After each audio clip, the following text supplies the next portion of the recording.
तर दुसरीकडे युती होऊ नये यासाठी काही नेत्यांनी कंबर कसली असं म्हटलं तर काही वावगं ठरणार नाहीये। खरं तर उद्या युती संदर्भात भाजप आणि शिवसेनेच्या नेत्यांमध्ये चर्चा होणार आहे। मात्र आज किरीट सोमय्यांनी शिवसेनेवर पुन्हा एकदा जोरदार हल्लाबोल केलाय।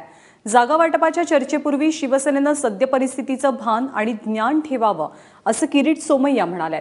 मुंबईमध्ये पत्रकारांशी बोलताना सोमय्यांनी पुन्हा एकदा मुंबई महापालिकेतल्या घोटाळ्यांची उजळणी केली। आमच्या मित्र पक्षांना मला एवढंच सांगायचं आहे, ज्ञान आणि भान हे ठेवायला हवं।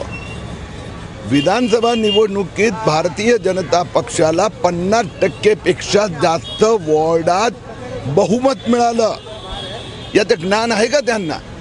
अरे मी माझा मतदारसंघात बोलतो, घाटकोपर ते मुलुंड मित्र पक्ष आणि भाजप दोन्ही लढले, इंडिपेंडंट लढले। मग मुलुंड असतो, घाटकोपर पूर्व असतो, पश्चिम असतो, भांडूप असतो, जिथे त्यांचा आमदार आला तिथे 24 वॉर्डापैकी 21 ठिकाणी भाजप नंबर 1 आहे। त्याचं ज्ञान आहे का त्यांना?